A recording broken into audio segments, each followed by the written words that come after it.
Bonjour à tous et à toutes, bienvenue sur Martin Eden News. Et aujourd'hui, petite news un peu rapide sur le fait qu'il y a quelques jours, en fait, Mediapart avait publié cet article sur l'antisémitisme depuis l'attaque du Hamas.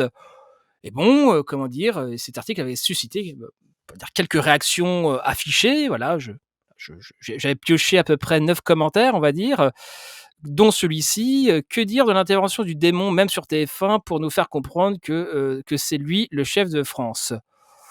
Voilà, l'image du juif Satan, du démon et du juif, en plus qui dirige la France un peu en secret, etc., etc. Bon, d'ailleurs, pas si secret que ça, d'ailleurs, dans le commentaire. Mais ok, bon, on est sur un cliché raciste assez, comment dirais-je, assez répandu. Et donc, un autre. Alors, oui, j'anonymise pas les comptes, hein, j'en ai rien à foutre. J'en ai rien à foutre, qu'ils se démerdent, qu'ils assument un peu leur racisme. Donc, parce que dans le tas, il y a quelques soi-disant militants pro-palestiniens. Bon, en tout cas, avec marqué Stop Génocide, j'ai envie de dire, à la limite, pourquoi pas. Alors là, nous sommes sur ce commentaire, ouin ouin, avec facilement 95% de faux actes, directement faits par les sionistes ou leurs suppôts. On appelle ça la grande manipulation. Ouais, bien évidemment. Et tes amis politiciens qui fêtent Hanouka à l'Élysée, ça me gifle aussi. Oui, je pense qu'il aimerait être invité, de toute évidence.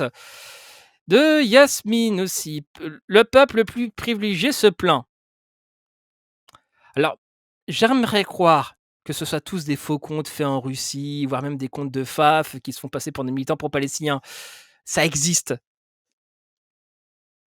mais quand même. Oh là là, les Calimero, stop! Les excuses d'antisémitisme ne marchent plus. On est au XXIe siècle et fini les excuses bidons pour justifier des crimes. Ouais, ouais, ouais. La victimisation ne marche plus et aucune propagande ne pourra faire passer le génocide en cours.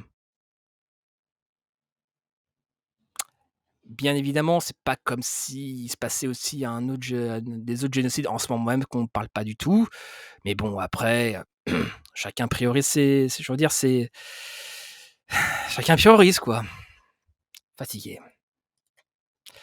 Le manque d'empathie, le fait de toujours vouloir attirer l'attention sur vos problèmes, vous avez le soutien de tous les États financiers armés. Sur une médiatique, l'article est une preuve malgré les agissements ignobles d'Israël. Avec le contexte actuel, vous le faites. Parce que les gens enfin, depuis le 7 octobre, et même bien avant, même avec les 10 ans de Soral, effectivement, c'est pas comme si en France l'antisémitisme avait explosé. Ouais. Mais Martin, tu t'as fait partie du problème. Oui, oui, c'est vrai. Non, mais c'est vrai. Après, bon, vous savez, le syndrome du déconverti, hein, on se ne refait pas, bien évidemment. Moi, je me sens giflé chaque fois que j'entends leur victimisation en se servant de l'argument de l'antisémitisme. Les musulmans subissent plus d'antisémitisme que on les entend pas brailler chaque seconde. Non, mais il y a toujours cette vision, c'est toujours cette vision comme quoi l'antiracisme sera un énorme gâteau et que l'antisémitisme prendra toutes les parts. Il y a toujours ce truc-là, quoi. Je vois plus une montée du fascisme en général que juste la haine anti-juif, parce que c'est bien connu, le fascisme, c'est pas du tout fabriqué avec la théorie comme quoi les juifs dominaient le monde. Bien évidemment, ce tweet-là, enfin ce commentaire-là, concrètement, c'est comme dire je vois le Ku Klux Klan, mais je ne vois pas le racisme. Voilà, on en est là quand même, hein. Donc voilà, il y avait autrement des commentaires autrement plus orduriers les uns que les autres. Et je pense que, entre guillemets, c'est pour ça que Mediapart l'a retiré d'Instagram. L'article est toujours sur le site de Mediapart, je tiens à le préciser. Les gens ont tendance à faire la confusion, mais moi je l'ai fait pendant un peu de temps. Mais l'article a juste été enlevé d'Instagram, mais pas du site, fort heureusement. D'ailleurs, c'est vraiment un article de Mediapart, c'est pas un article du blog de Mediapart d'ailleurs. Et donc, je mettrai le lien de l'article dans la description, bien évidemment. Pour un sujet un peu annexe, il y a disons que j'ai mes oreilles qui tendent à traîner un peu à droite à gauche et qui, m'ont dit, voilà, mon petit doigt m'a dit que, voilà, le réseau Martin Eden, parce que comme vous le savez, Martin Eden, procède par mail, hein. C'est pas moi qui le dis, c'est Walid Aydeman. Comment dire? Enfin, on va dire qu'une certaine, des gens, on va dire, voilà, des gens, voilà.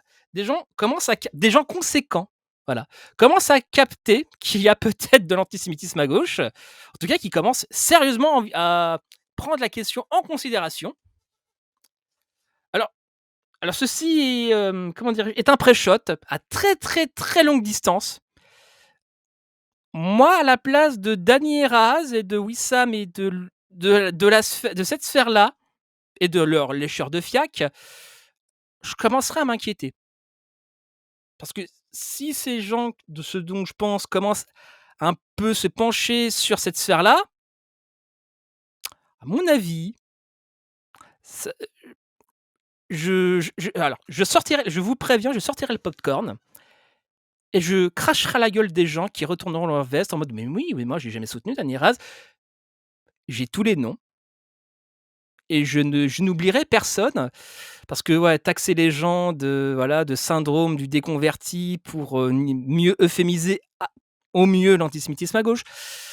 Non, là, il y a un article de Mediapart qui a été retiré sur Insta parce que l'espace commentaire était proprement ordurier et raciste.